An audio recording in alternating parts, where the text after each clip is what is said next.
This is the time of year for metacognitive communities to take stock of where our thinking has been and where it's going.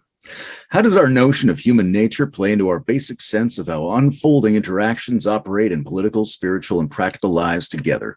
What are we? And are we moving from fundamental unity to an emergent plurality? Or do we start in separation and possibly produce convergence towards some aspirational unity? Well, the answer to that question depends on whether you're Bonnitta Roy or Layman Pascal. It's Liminal Point, Counterpoint.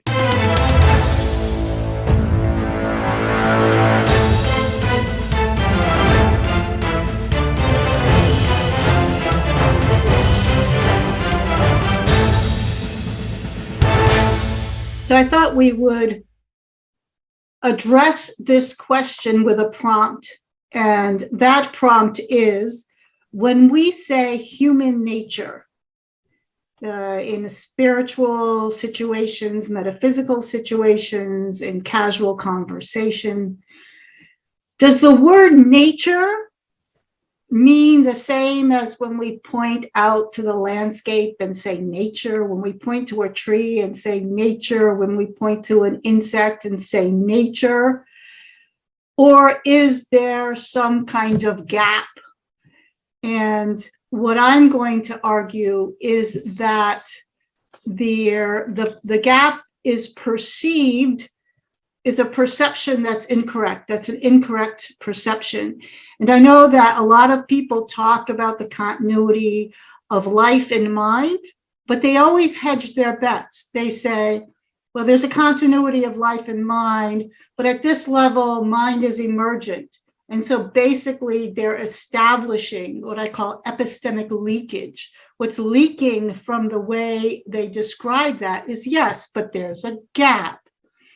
And I want to ask you whether you think there is a gap ontologically, whether you think there's a gap because language is categorical and coarse, or whether you really, like, how much are you willing to equate nature and human nature? You know, when Buddha says you uncover your nature, is that word nature? And so that's the topic that we are going to battle with, I would say, today. Okay, so I'm going to take the pro-gap position. Ontologically, that's a little bit blurry for me because metaphysics of adjacency suggests you always only have both. So I'm going to say there's a gap and not gap, but that's effectively saying there is a kind of gap. Functionally, I think there definitely is a gap. I think there's a difference in what we're pointing to when we think these things. The cluster of reference hidden under the idea of human nature. When we say, well, that's just human nature, we're pointing to a subjective cluster of affects that are like, say, the absurd, the tragic, the aspirational, the divine. But when we point to nature, we're pointing to a different cluster. We're pointing to an external, inclusive system approach to experience, one which affords us the periodic production of the types of forms, the types of ratios and interactions that we consider to be natural. But that's different than what we afford ourselves by showing up as potentially intentional agents of the production of naturalness. And I would say that naturalness is the outcome of a certain kind of hybridization of what we call anthropological and what we call ecological. And by thinking of them separately, we open up the possibility of these sophisticated hybridizations toward the quality that we want. And we don't get that possibility strongly if we think of them as pre-existing homogeneities, so to speak. So those would be my three initial ways of coming at it. One is that it affords us the possibility of producing naturalness. One is that we're referring to different things when we make that reference. And the other one is that even if there's no gap, there's something like a gap, because gap and no gap are never fundamentally separated in the ontology. Yeah, so I would say, the fact that we can make a gap linguistically points to something ontological, because if you're a naive or if you're a realist, then that has to be the case. But what I'm trying to do is create a language in which language functions differently. So when we use the word nature, we're drawn, when we use words, we have like a word cloud of meanings. And I think what you're saying is there's a gap because there's different associations and different word clouds. And what I'm saying is that I think it's important that we start to build a different grammar, a different language around these things, because I believe that as long as we keep hedging and emphasizing the gap by our language, then we have this primary separation from nature, which I believe is why we have an environmental crisis. I mean, I don't think we can think ourselves into stewarding the earth. I think we have to feel some complete intimacy and interbeing with the earth in order to behave the way we need to behave, to be generative and life sustaining. It's so easy for us. If we talk about the production of subjectivity, it's so easy for us to jump on one side of the Ukraine-Russian thing, right? Because we feel violated by nationalism or ethnicity or civilization, but we don't feel violated by what people, the rapaciousness in which we affect the earth. And so this is what I'm saying is that we're always emphasizing the gap, even in the conversations that talk about the continuity of mind and life. And so the question is, how willing are you to go? So you talked about affordances, for example. I'm just going to try to point out the epistemic leakage.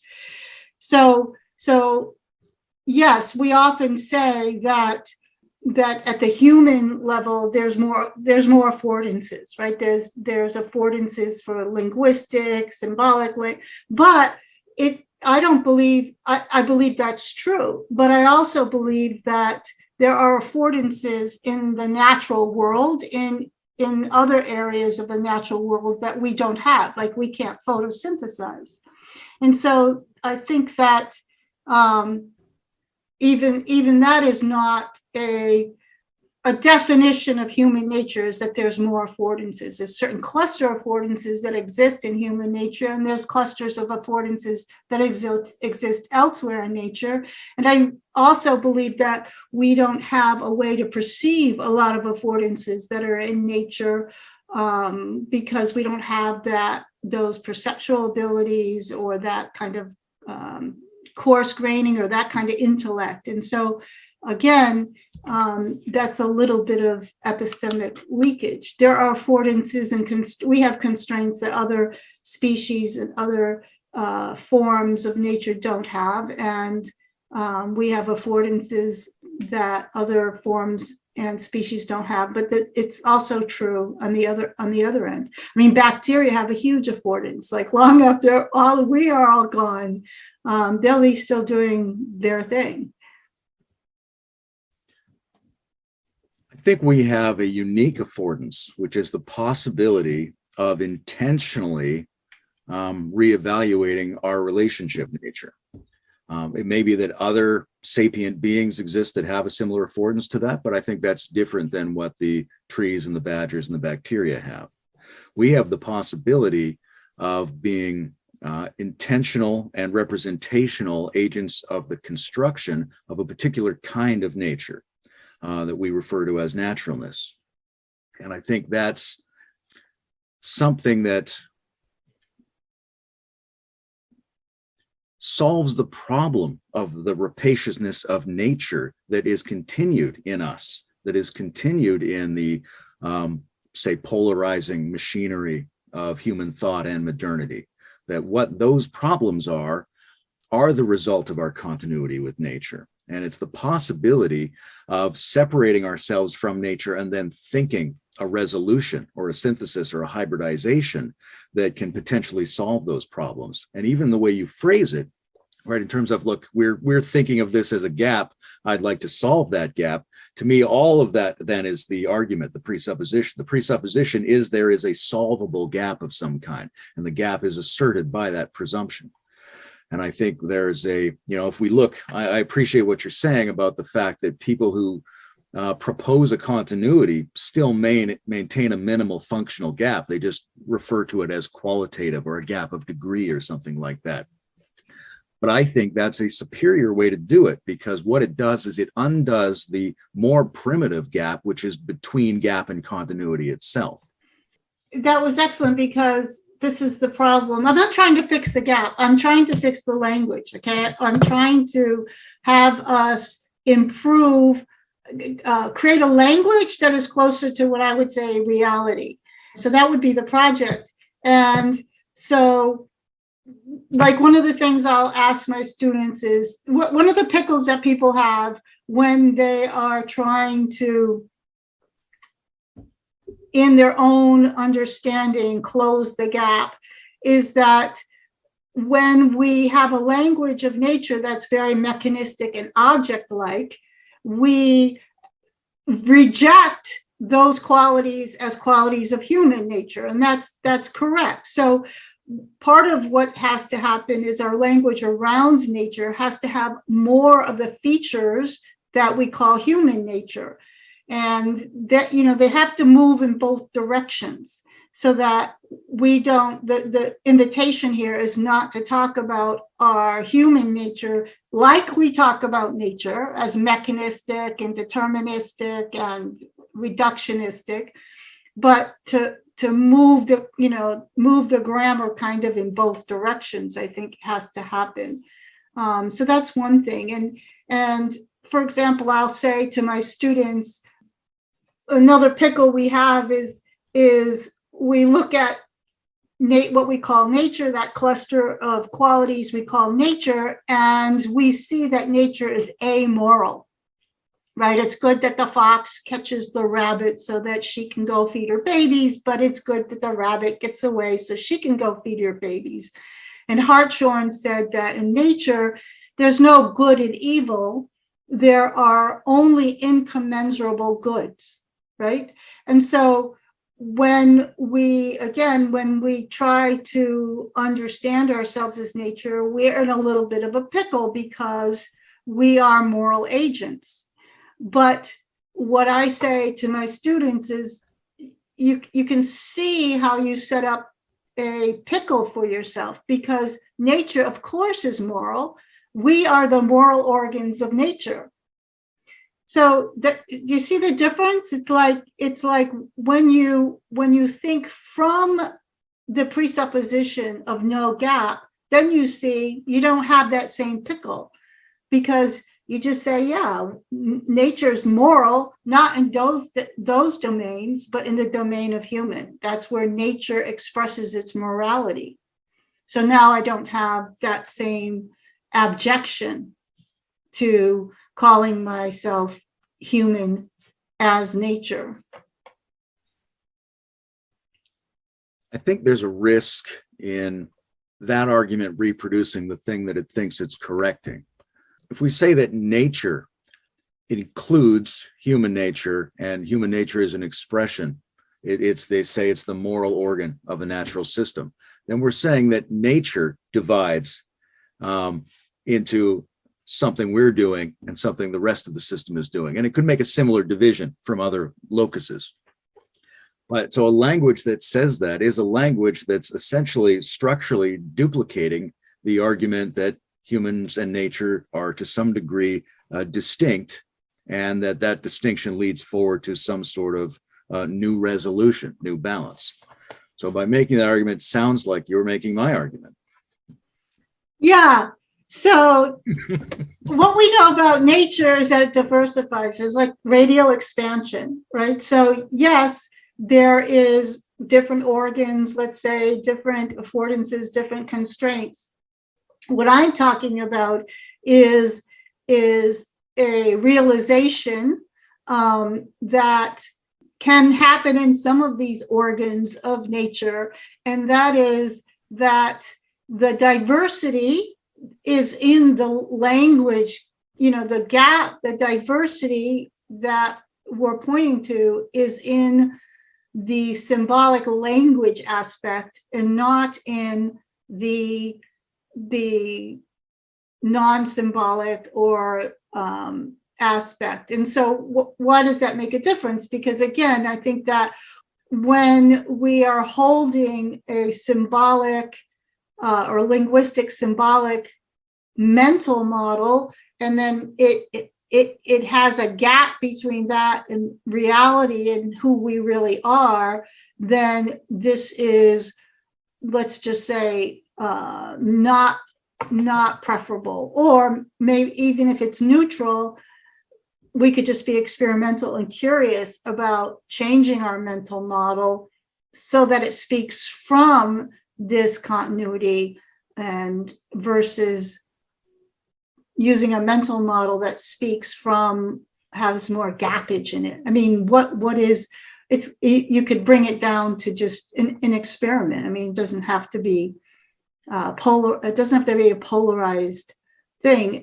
But my experience is that when people move toward mental models or speaking from a deep sense of continuity, then your relationship to reality, your relationship to the processes of the earth, your relationship to climate really changes. I mean, there's a perceptual shift that happens that I believe has a lot of potential. I'm in favor of experimental modifications of language, but I'm also a skeptic about the degree to which our experience of reality is generated or modulated by language. I think there's a strong possibility that we exaggerate the degree to which it reprograms our experience. I think there's also a possibility that the appearance of gaps in language is already the site of non-duality. That separateness is the location of non-separateness. So we say there's a gap between humanity and nature. How is that any different than saying there's a difference between my 2 feet, or I haven't had dinner yet and I'm going to have dinner yet? These are just practical designations for particular contexts that open up certain opportunities. They don't name a fundamental distinction, because the fundamental distinction is itself the indistinction, I would say. I think that's the essence of non-duality, is that separateness is the site of non-separateness. In one sense, I tend to agree, in the sense that if you, for example, have a exercise, you can get them on the internet, where you have to put shades of blue and green in order. You can do it by moving. You just perceptually, you put that there and you put that there. Oh, then you realize it has to go there, and you line them all up. And if you're not colorblind, most people can do it. But if you say, where does blue start and where does the green one begin? Like, at what point are you willing to switch your label? It's impossible to do. So in a sense, language is too coarse-grained to represent continuity, even at the level of color. And so one of the things we're dealing with is that if I'm standing over a stew and I'm thinking of what spices to put in, and I talk about the spices, then my language is objective. Well, maybe some coriander, or maybe maybe I want different colors in it, or I might be talking objective. And then if I follow that experience, I might be talking about molecules and stuff. But eventually then I start talking about subjective experience. And it switches rather crudely, like it goes from objective to subjective without, in language, there's not a lot of ways to trace that continuity. So language itself is a kind of disability, or at a loss, or inadequate to, so far. I mean, maybe we have, you could someday think of AI that could feed back to you fine grains. That might be kind of a language, but in general, the language we have is too general and too coarse-grained to talk about continuity. So we're always at this stage, once we language something, we have this toggling between objective and subjective, let's say. But what I'm saying is that I think functionally, if we could have an insight about this deeper continuity, really take it in, allow it to become part of our hypothesis about the world, even if you don't want to go all the way to belief, that I think functionally it makes a big difference. Like, for example, you get to the point where you realize there is no mental phenomenon. All mental phenomenon is something the body's doing. So there's no gap between my body, which is kind of like halfway. Sometimes I treat it like nature, when we point to animals and plants and bacteria, and sometimes I treat it like me. It's like the halfway point. But then we make a categorical gap between the body and the mind. And I think that when you start to work with continuity at a deep level, you start to see and perceive functionally that there's no categorical gap between the body and the mind. There are no quote unquote mental phenomenon. There's only postures the body takes. So that would be, I think, something that it'd be like wanting to go to another planet or occupying a different reality, having a deeper insight about what is possible. I would respond to that in two ways. I think on the one hand, there's a whole stack of different languages. And obviously the ones that are closest to the top, especially in social discourse, are usually the clumsiest. I can't watch a single news story without thinking these are the wrong categories. They're not even getting at the issue.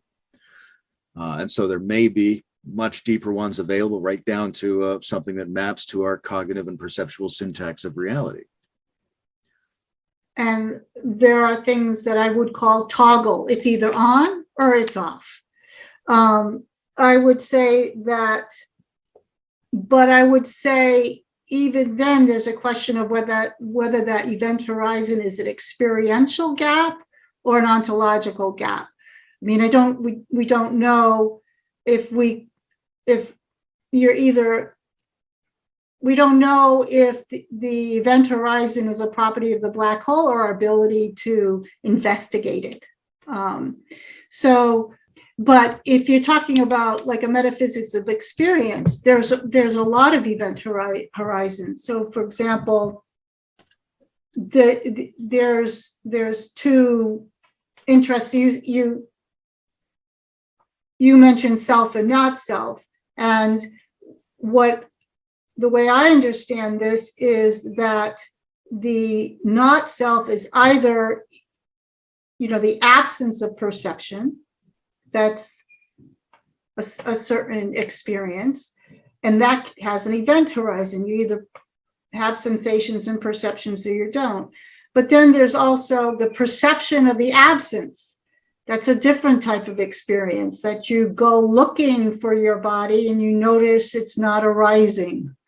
You go looking for external stimuli and you notice it's not arising. So that we have distinctions between the absence of perception and the perception of absence. So, but these both are event horizons because they don't bleed into each other. So I would say, yes, in experience, obviously in human experience, we experience either linguistically or relationally a gap between nature and ourselves, or subjective and objective quality. But I'm saying that I think that is, in this case, that what we call nature and what we call human nature, what we call body and we call mind, is a continuum. They're not event horizons. Primarily because I think you can investigate them. You can't investigate. It's hard to argue that we can investigate whether a black hole is a continuum or not, because our instruments break down. But I think you can investigate this other question in a way that you find experientially, you find no, there's a continuum.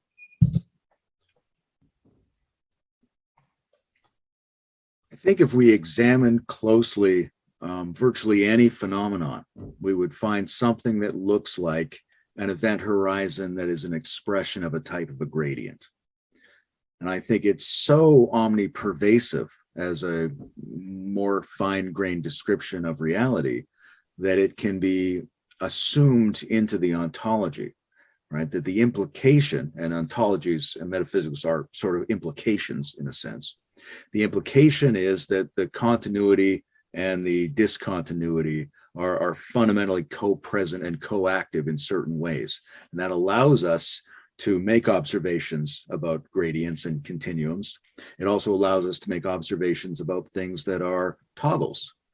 And I think if we examined everything with the correct kind of lensing, we would find some combination of continuities and toggles, or blurs and gradients and singularities.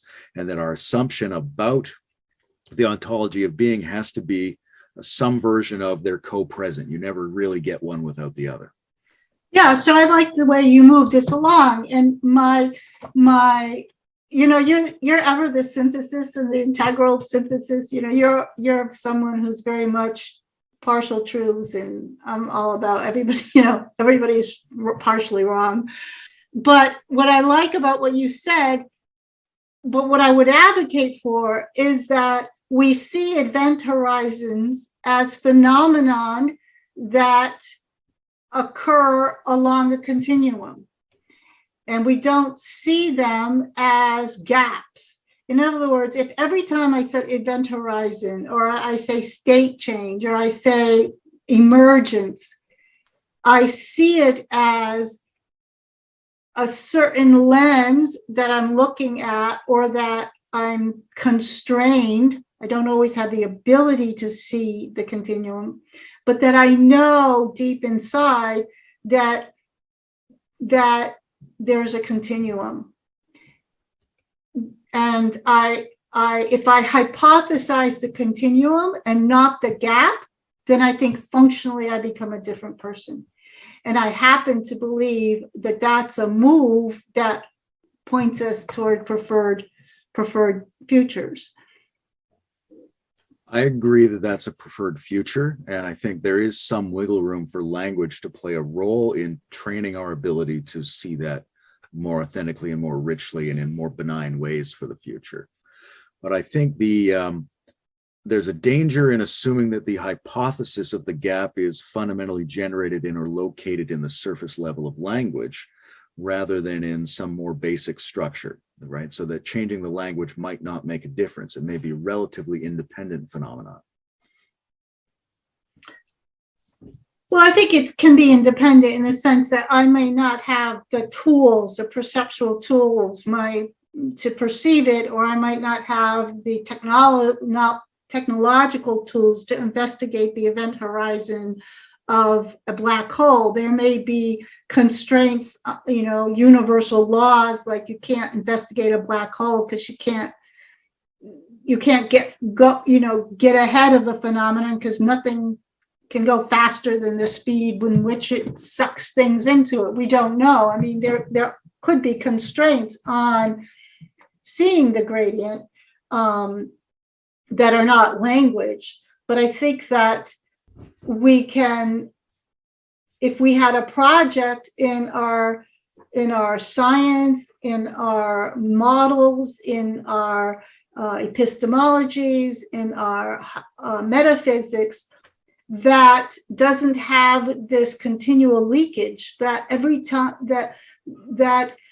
when people talk about nature, I don't feel like they're hedging a bet, but people are different. But the worm doesn't have a central nervous system. But everything. And I think we're moving toward that way. I would predict that over the next 3 decades, people will be giving up more and more and more of difference and being acceptable of more and more continuity. I think this is happening already, but I think it is happening in like mind and life science, and it's happening in neuroscience, and it's happening in biophysics. And I think that it's lagging behind in our spiritual community and in the kind of intellects that populate the discussion, like in the liminal web. I think there's like, here's a question, maybe you can answer this for me. Are we in nature the way candy is in a box? We tend to talk about like we're in nature. I took a walk in nature, like we're like the in is like candy in a box. And this has a lot of repercussions. This is, misplaced concreteness. And of course, people are going to be casual. Most people are going to be casual. But if you're a leading thought, if you're a thought leader, I think that we can do better. I agree, we can do better. Right? I think that in nature is shorthand, but we rely on shorthand too much. Or we're describing, when we say in nature, we mean we've negotiated ourselves into a set of interactions where a certain quality of vivifying naturalness seems pervasive and amplified. And that's really important. And we're advertising its importance in that statement, but that statement is pretty clumsy relative to the thing we're pointing at. And part of this gets to language that's used to participate in something versus language that's used to represent something. Right? And it may be the case that the continuity of the production of diversity is in fact participated in more richly by people who maintain strong gaps in their speech patterns. It may be that the pathos of the differentiation is part of how we are productive participants in the continuity, but it's not necessarily the same as an adequate representational description of what's going on. So we do want at least our best theorists and representers to push themselves forward in describing it better. But I think we need to be clear that there's different regimes of language for different functions. Another point that I'd like to make, there's a lot of ramifications of this, and I think we're basically expanding the territory here. But we tend to, when we have models like, there's matter, and then there's the biome, and then there's animal nature, and then there's human nature, and we have this full stack. We tend to think of that genealogy as going from past to present, and this is completely inconsistent with evolutionary theory and completely a misunderstanding, because all these layers are evolving along with us. There's a great evolutionary tree. You've seen it. It kind of goes like this, and then you see humans and stuff. But then that is completely biased toward humans. And then there's a version of it where it's from the bacteria out, So even our evolutionary tree is completely biased, as if first the stars were born, and then the heavy elements, and then the biosphere, and all that stuff is in the past. But it's not in the past. It's all evolving all together. Only the whole evolves. And so again, this is not just a spiritual intuition. This is the actual case for science, and it leads us to make assumptions, which is another point that I want to counter, and that is the assumption that all that is past, and now all spiritual evolution happens on our branch of the tree, because it's the tip of the evolving, it's like the spearhead of the asparagus. That's the only part that's going to bloom. And this is a complete misunderstanding of evolution, because what evolution, that's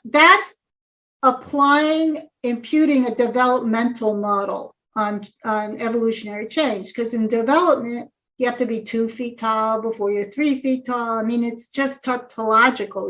It's a developmental sequence. But in evolution, the higher forms are fit to a very specific environment. And then when they go extinct, it's usually the next higher forms, 1,000 years ahead, are established on more generalized forms. So we the dinosaur, we didn't evolve from the dinosaurs, who were the dominant species of their day. We evolved from the lowly shrews, who were just making their way. And so one of the things that when we have this gap theory where there's matter and then this and this, we think that that's all said and done and all evolution is going to happen on our branch of the tree. But if we see this continuity of the whole and the whole evolving, then when I see a fish, I don't only see my reptilian or my, when I see a frog, I don't only see my reptilian past. I see the potential of my evolutionary future. And this all happens simultaneously in my experience of the world.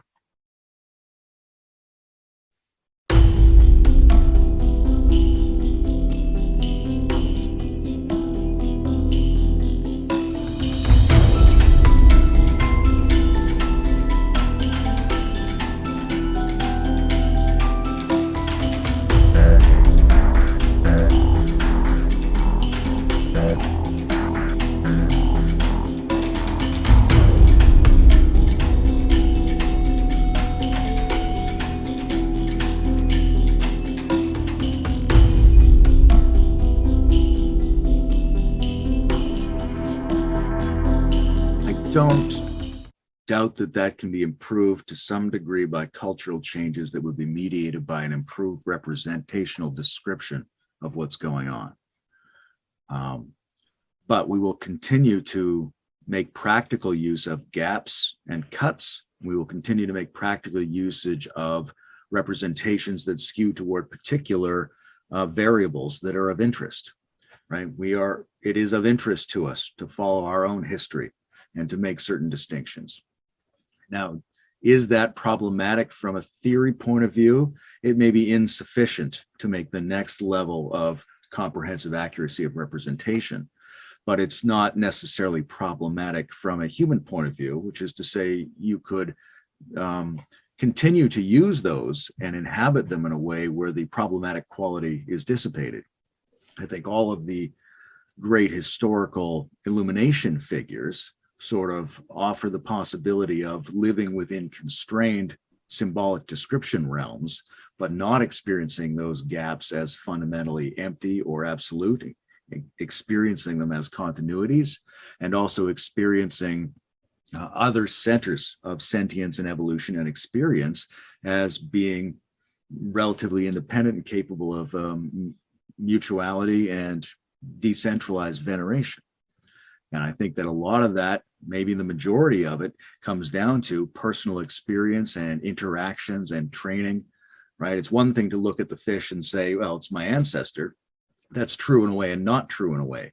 Where we go too far with it, it's usually based on our lack of experience with actual fish, that a person with a richer experience of fish is less likely to be constrained by the linguistic simplification than a person who is not. Right. So we should spend more time becoming more intimate and curious about fish and the natural environment, I believe, than spending our time becoming more and more mechanistic. I mean, almost everything we do to shape the human today is towards standardization and mechanization and things that computers are good at doing. I mean, this is kind of the trajectory we're on. And what I'm advocating for is a counter trajectory to that is, I think, not only exciting, but also less problematic if we want to have a certain type of world that we want to live in. And I'm not saying that to get rid of technology. I feel that technology is some tool, as an instrument we could use to try to understand and communicate with other, other beings, other forms in nature.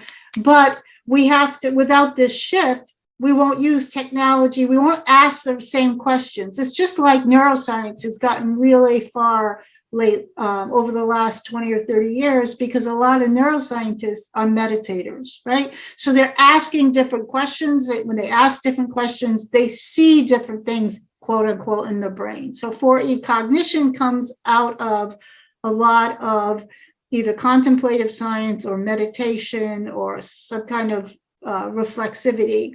And so one of the things that might happen, which I believe happens if you make this shift toward continuity, is you ask different questions and you'll see different affordances.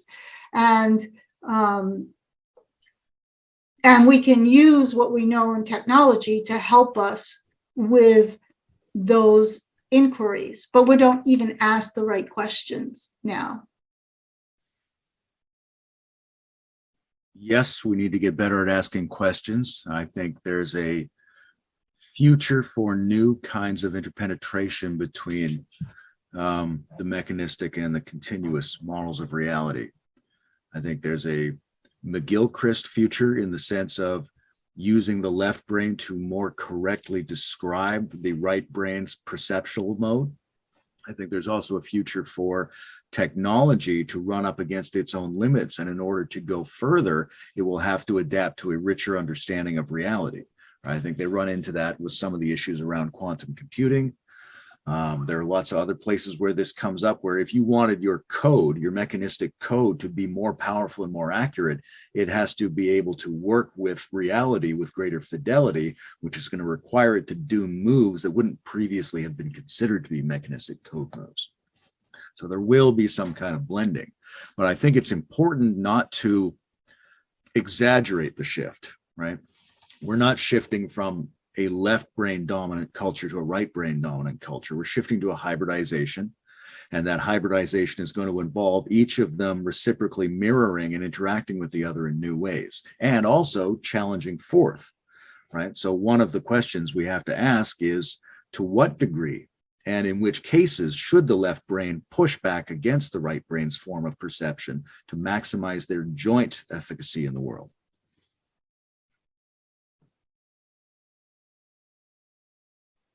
Yeah, toward the end of his book, McGilchrist says that because he's taken the left brain, right brain scenario so deep into metaphysics, he says he doesn't even care if you just use it as a metaphor. And so I just want to acknowledge that maybe there's some metaphorical meaning making happening here. But I think I'm not arguing for mushiness.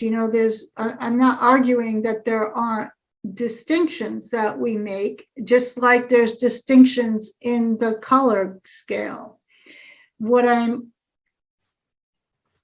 arguing for is an awareness that a lot of our mental models are in the way we use language, despite the fact we may feel that there is a deeper continuity, despite the fact, or vice versa.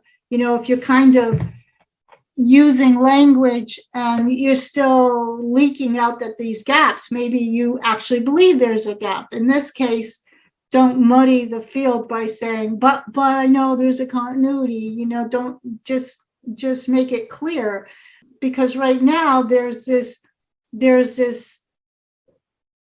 expectation or this movement toward continuity, but nobody's really serious about it. We're still holding on. Most people, if you really feel into what they're saying, they're aping the words of continuity, but they are not coherent with the experience of continuity, with the fundamental experience of reality as this continuity. And what I think is we need more work to amplify that experiential reality of continuity.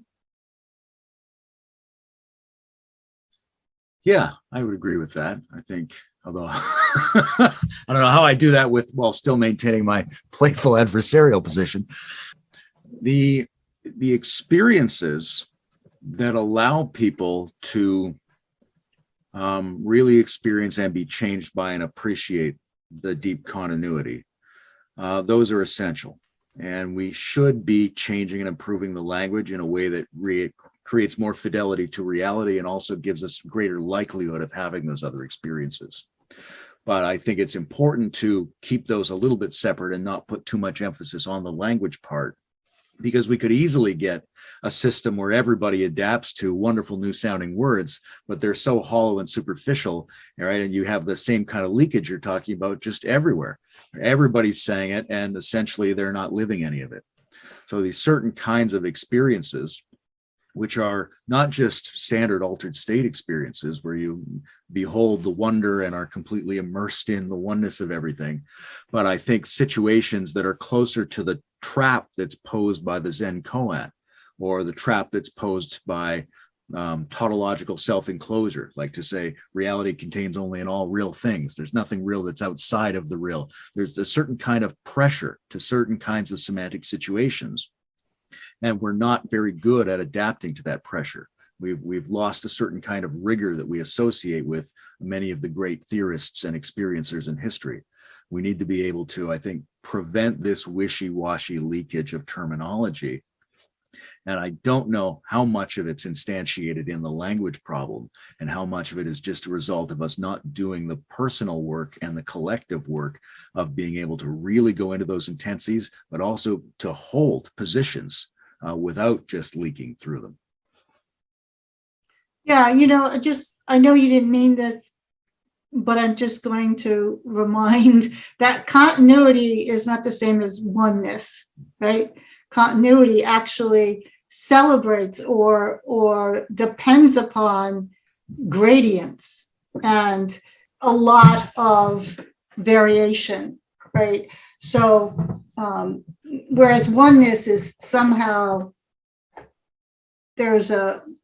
I won't even get into it, but it's a different concept. Continuity is different than oneness. Yeah. In fact, we mean experiential oneness and not the chunking of things into ones. Exactly. And or wholeness is a word you could use or something. What's interesting about if you think about continuity is like from metaphysics now, I'm just trying to talk a little bit about the wonders of thinking from continuity, is that even though you have continuity, you might not be able to trace back to something of origin. So, for example, one of the questions is the first amoeba still around, right? We know how amoeba procreate, they divide in two, right? Is the first amoeba still around? Well, you can't ever point to the origin of the amoeba, but in a sense, yes, the first amoeba is still around. And that's what continuity is. It's an interesting thing because it provides the possibility that origin is digested, it's composted in the production of diversity. I find this very fascinating because it liberates people from substance metaphysics or wondering if you don't go looking for the initial thing. There's a great possibility that it gets composted in its own continual creation of variety. And so I find that's another principle that comes with this kind of switching to this different orientation. Reminds me of when I was a child and I would hear people say that space and time began at the Big Bang. So then I would imagine the Big Bang as a singularity that was sort of half inside and half outside of time. And if it was half outside of time, then it was still present somehow. It was continuing to go on at each moment. And I think a lot of people come across that in their best peak experiences and deepest visions, but it is hard to keep it going as a daily understanding, and it is hard to instantiate it effectively in the theories and models that we build. It Well, might be not if we easier don't had a build yeah. different theories and models. I mean, this is what I'm saying is I think that we should get more serious about populating the discourse with models and theories and orientations that reflect what I would say reflect back or are more accurate to reality. But if you don't want to go that far, just say what's on the horizon that seems to be beneficial for our human species. So we could have this, we could sit down at a certain conversation and talk about 4E cognition and talk about, yes, there's a continuity of mind and life, and quote Varela and Thompson. But then when we're talking about anything else, we resort to these emergent layers and levels and all these gaps. And my point is that if we kind of are getting the insight and we're knowing better, why don't we reboot our conversation to at least continually suggest that no, I don't see that gap. No, evolution doesn't work like that. This is a category error. This is a fundamental distortion in the conversation. You know, of course, you're going to go to the grocery store and someone's going to say, you know, yesterday I took a walk in the woods out in nature. I'm not going to say, you know, oh, are you in nature like candies in a box, you know? But at a certain point in our discourse as thought leaders, I think we need to emphasize these perspectives more. We need to switch trains. I want you to switch trains, Layman. I'm delighted with this idea of you haranguing this guy at the grocery store. That would be wonderful to watch. I think there's some limited degree to which changing our language can help instantiate that. And I think that's a subset of a need to change the broader pattern of structures that we produce. And I think if we built different kinds of houses, if we built different kinds of roads, if we had something like ancestor veneration, which is a way of keeping alive the ongoing presence and changingness of our own origin, that we would have a better chance in these things. But I think a lot of that has to do with very practical affairs, right? Like I said, if you spend more time with a fish, then you get that different sense. If you live in a community where you have access to even the graves of your own ancestors, which most people do not have anymore, then you're much more likely to be able to feel into these kinds of patterns you're talking about.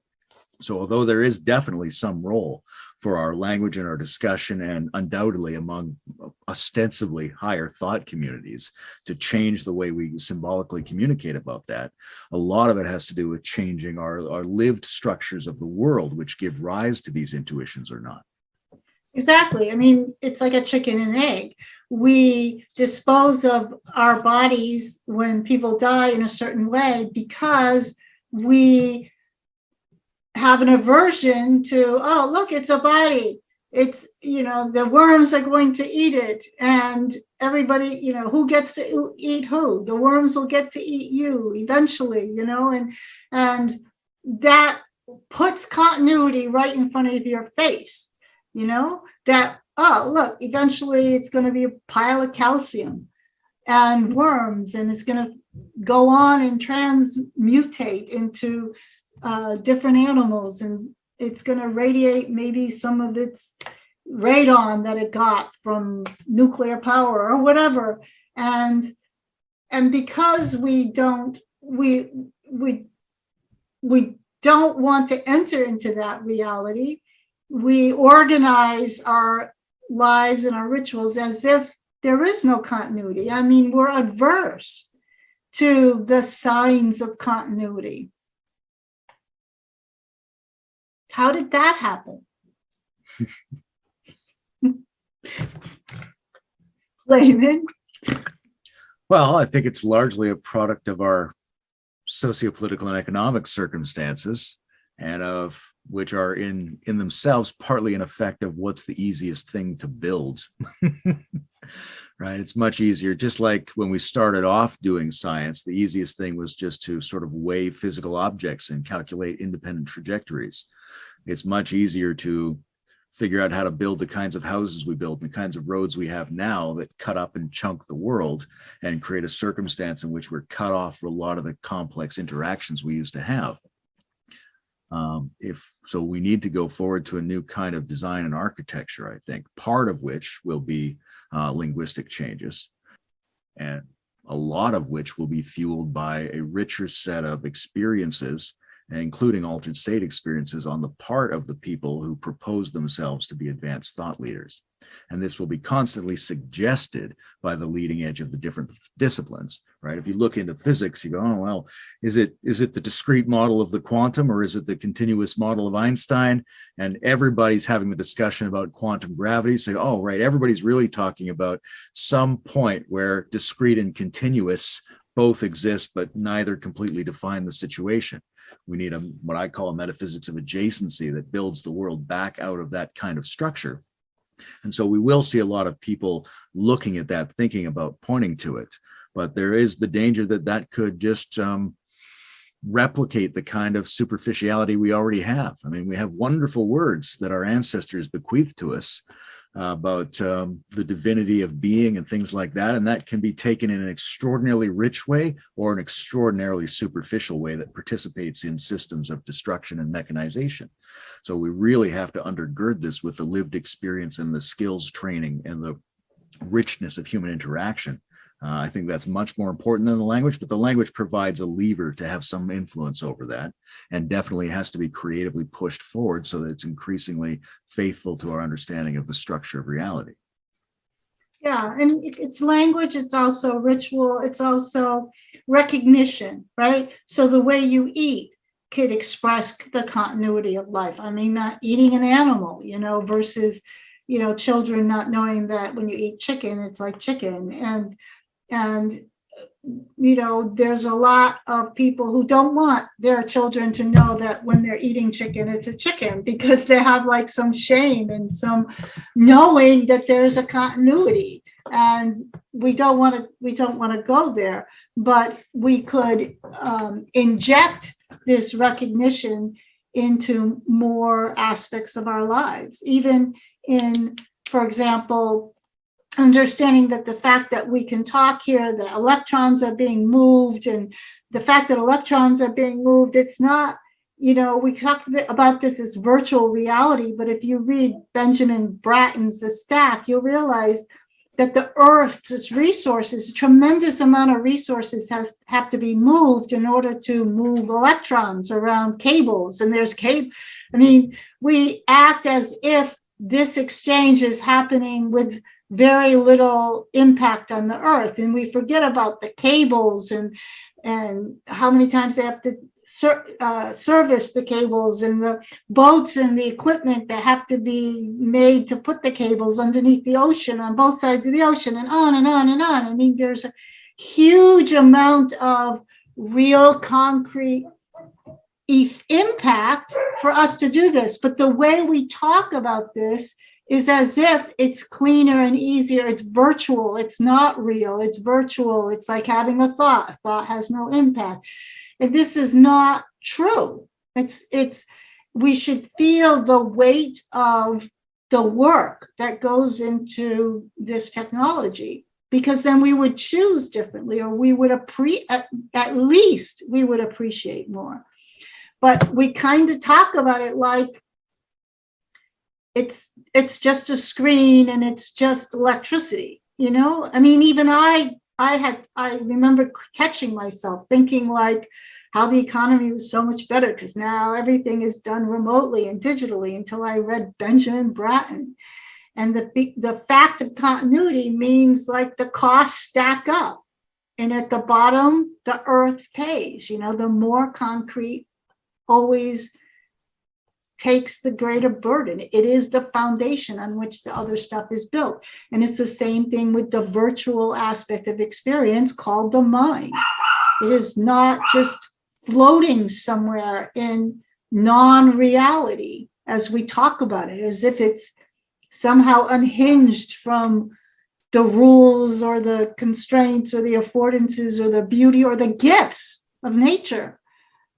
And our whole kind of cultural amnesis, there's no recognition that these are all continuous. This is all in play with every move we make. And that seems to be important. And I think what is the case, what I've been noticing is that a lot of people will agree with me if you just put it out there. There are people who will hedge. I've had this conversation and, there's a reluctance. But if this is in our imagination, in our collective imagination as the thought leaders, when are we going to move to more embodying in our speech and our actions and our models something that reflects that? If we think that is either a deeper truth or an important and timely truth to amplify. And that's what I would be calling for. I think part of the way we get here is that we put, like we were talking about with the decay of a body, we put certain aspects of the continuity temporarily out of bounds. And that's the result of certain habits of the past, but also the result of trauma, right? Where we have our ancestors desperately struggling against dark situations in order to survive. They learn a habit of just trying to fight against whatever the dark emotions represent. And that might be practical in certain what we would call primitive situations. But going forward, there needs to be an emotional transition, right? We need to lean into things that we usually put into the dark category, right? So it could be guilt or shame. It could be grief. It could be the weird. It could be the gross. It could be death. It could be materiality. It could be mortality. There's a whole class of affects that are put off to one side. There may be very legitimate historical reasons for that, but we have to emotionally go through the re-embrace of those things in order to set us up for this new kind of system. And then the second piece that prevents that from happening, I think, is socioeconomic.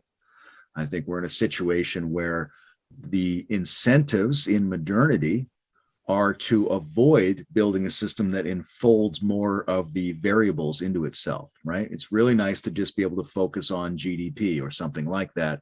It's very nice to be able to sell your McDonald's hamburger for $1 and not have to pay all the costs. So if we did the postmodern, the healthy postmodern move of unfolding more of the background variables into the foreground, then that system would be much more costly for the people who are currently reaping enormous rewards and producing tools that are opaque to our sensory and intuitive experience. One of the reasons this seems virtual is we don't know how it works. We can't see its pieces. It's like a car that you can't open except electronically and don't know what the pieces do anymore. That puts you in a virtual position relative to objects. And then like a third part of the economic model is that we pay ourselves for ideas and patterns now. And I think that's very worrying, that there is such a thing as intellectual property, where a company petitions the government for the right to pay itself for the use of an idea or pattern. That moves the economic machinery, which in a Marxist sense undergirds our thinking down the road.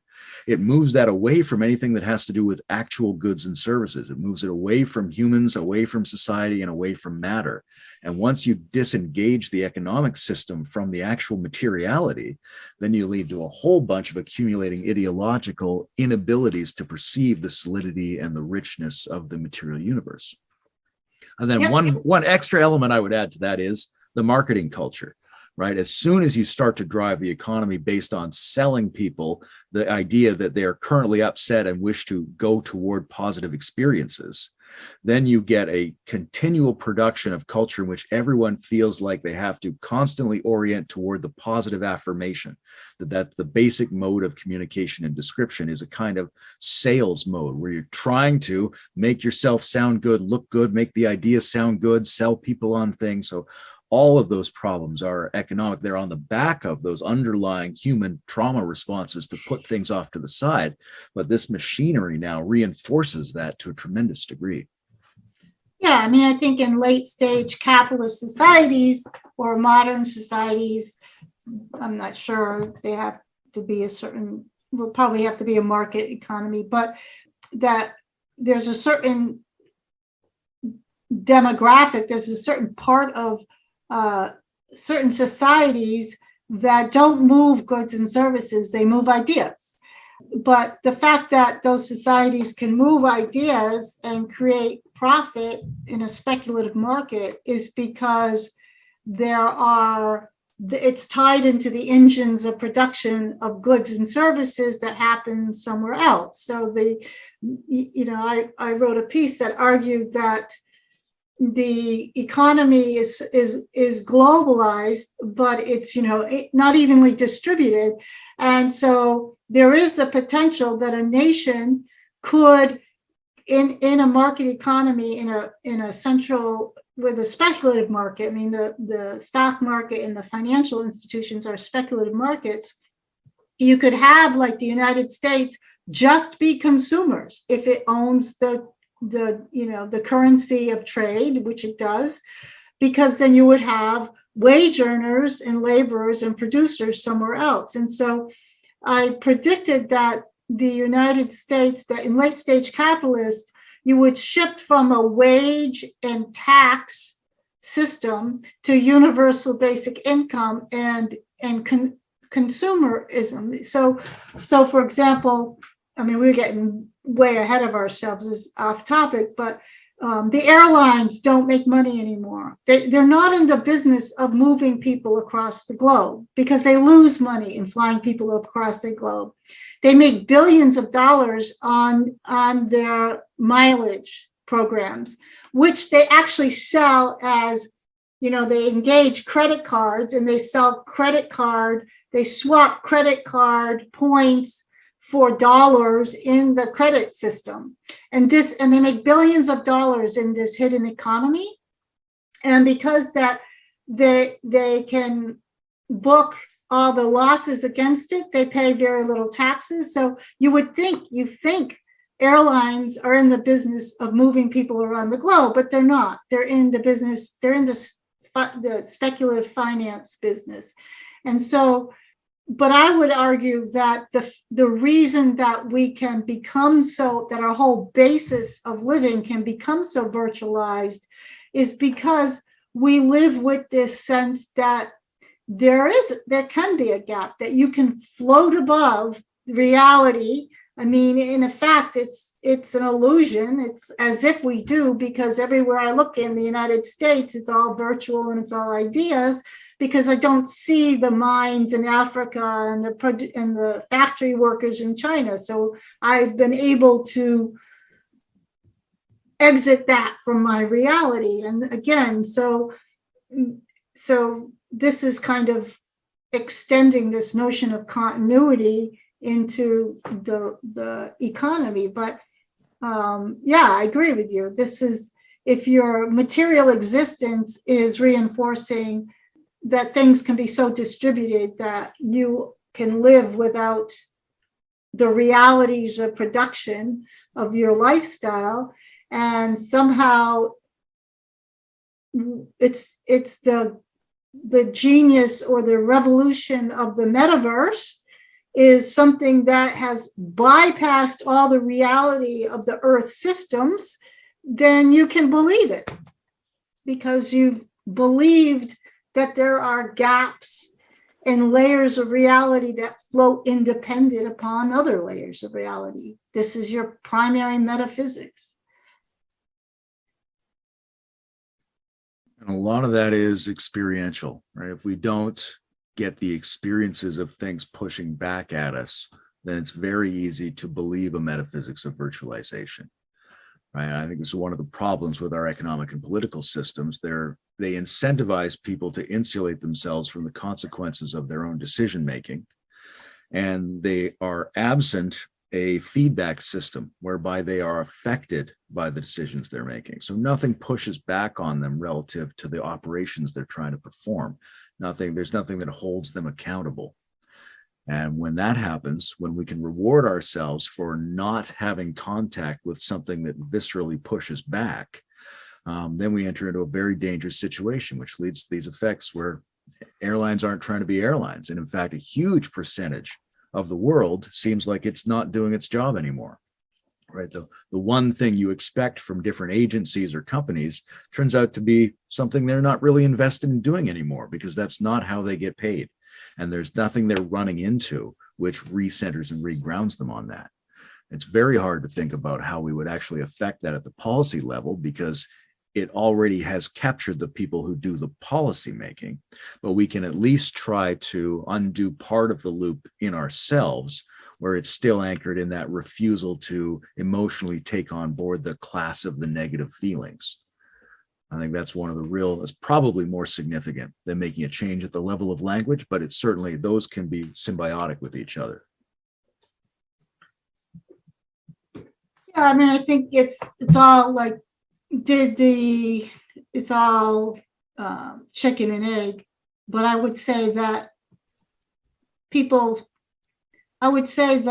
there's a primary separation, and that is between people and nature. We can trace it back to, the animist societies and the clans. They didn't categorize things the way we do. They didn't say there's humans and there's animals. They had clans. And a clan would be some humans and not others, some animals and not others, some plants and not others, some landscape features and not others. And that kind of tapestry was your clan, which is why you could, if you were the forest people, you could kill the river people, because their classification system was more ecological and not these abstract categories. Now, I'm not advocating to going back for that. I'm just saying we can trace then when we start categorizing humans, and some humans and not others. That took a while to include all humans. But in this process, we then let those categories get further and further separated from what we would call the natural order, the way we use language. And I would say that that's a primary separation. And I would say that that when we can't solve, because we have been unable to solve it there and to look at it there as this primary separation, which is what I want to address in this notion of continuity, then this propels us to try to solve it through some convergence, global markets, or global one culture, or everyone's got to be teal. We start to look for the glue up there somewhere in the complex future. And I would say it's like if you have a primary unsolved psychological problem with your mother, you then can go your whole life complexifying, or your dad, and you're always trying to prove that you're worth something. You can constantly go and try to complexify the solution space, but there's a primary wound or a primary separation. And what I'm saying is that a lot of the kinds of ideas we have about what could bring us all together is a complete instance of bad faith, because we already come from origin. We come from a common genealogy. We already have an established common genealogy with the earth and the cosmos. And so that's why I'm thinking that instead of manipulating, maybe we can not do the metaverse and get back to goods and services. I don't think any of that will work if we don't actually look at the primary separation that happened in prehistory. I guess it can't be prehistory if we know about it, but maybe it's oral history. I feel like all of those things that go on throughout history, and even the way people are talking about it now, are amenable to being treated in different styles. So for me, the primary separation is between separateness and continuity itself. Like we experience those as being somehow problematically or fundamentally different. If we experience that less, then we can go through all kinds of the apparently separative maneuvers in a way that sort of undermines them and builds from one to the next in a way that heals and converges.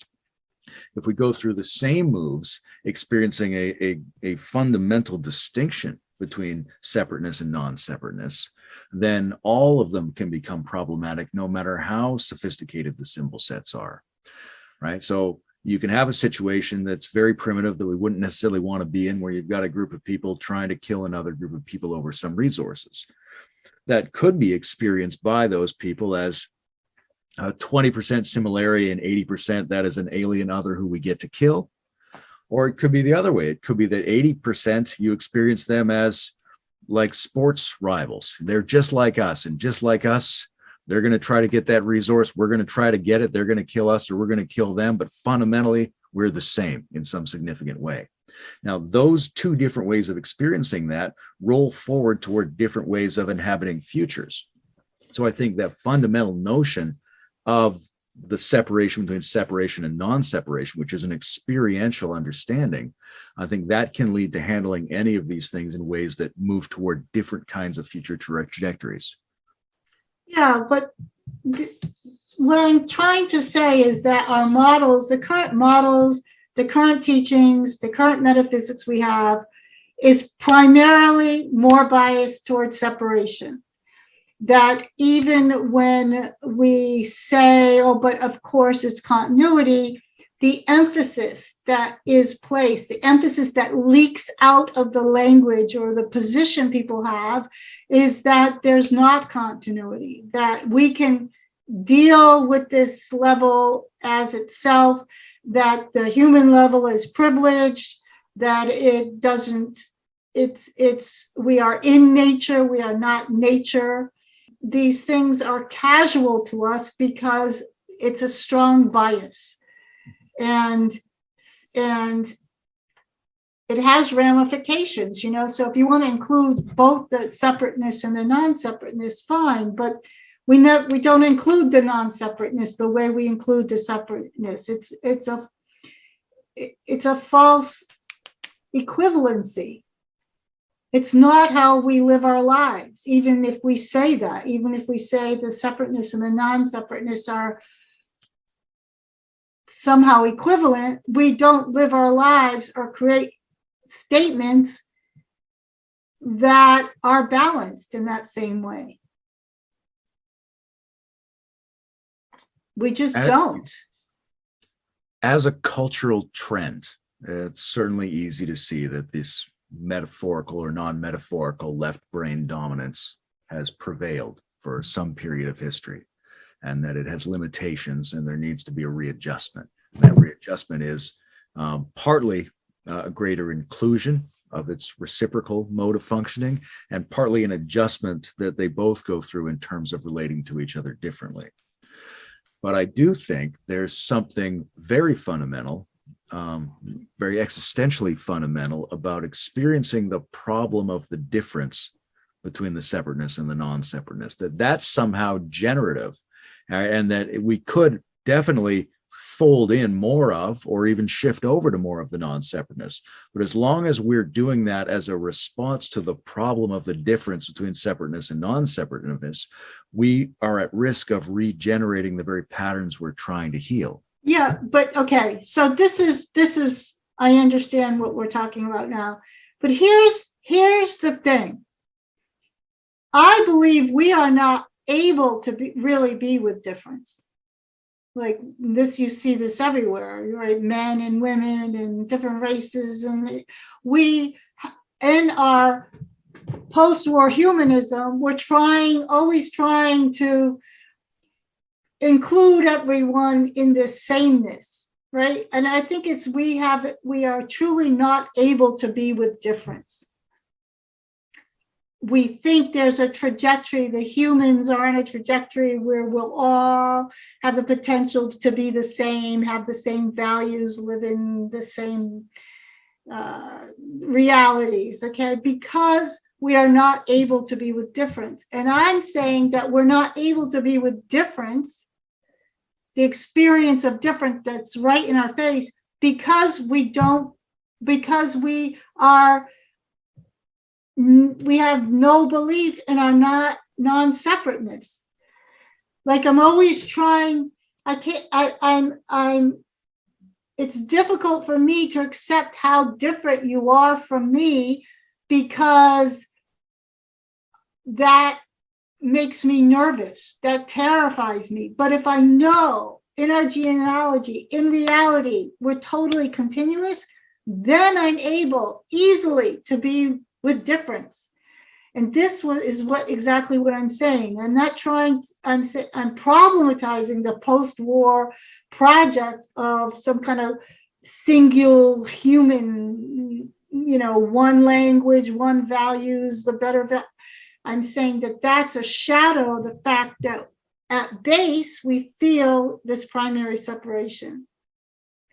But it's kind of like if you're in a marriage for X number of years, there's like no possibility. You can't even imagine not being with this person. Then you let them do all kinds of things because there's some fundamental trust established at a very deep level that you can even kind of take for granted. It's like, my name is Bonnie. It's not a metaphysical thing. It just is what it is. And then the difference in all these ways, and you're not trying to have the same routine and agree on the same things, and that happens early in your relationship because the difference makes you nervous. But when you really see the continuity or the intimacy or the bondedness, that's when you allow difference to flourish because there's no terror in it anymore. And so what the world looks like if you repair this trauma of separation is exactly the celebration and kind of the surprise. It's kind of funny, like, oh my God, like there's people that really think that, like, how did that happen? It's like families who are really not nervous about that their family, that they have the crazy Uncle Bob, but he's not excommunicated. He's just the crazy Uncle Bob. And so that's what I see, is that it allows for the flourishing of the diversity, of the variation, because we're not terrified that things are slipping away, that we're going to be lonely or we're not agreed, because we're solid in this genealogy. This I agree with very much. No, I understand why you kept arguing because I wasn't trying to whitewash away difference. And so that was good that you kept coming, because that's how I actually see this metaphysics of continuity, you could say, happening.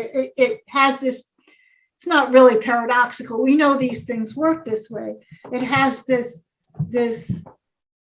effect, this alternating effect, this to release and celebrate even more kind of crazy weirdo stuff. This is, for me, as a kind of religious character, the conversations that Bruce and I had recently with John Vervaeke around grieving the death of God were very interesting, because the idea is sort of the God that you're after is the one that's still there when you let him die, right? When you go through all of that processing. Just like the continuity we're after is the continuity that's there when you're able to really be with difference. Exactly, right? Because it's trivial. When something is just it's trivial. Like something is so fundamentally true to you that it's trivial.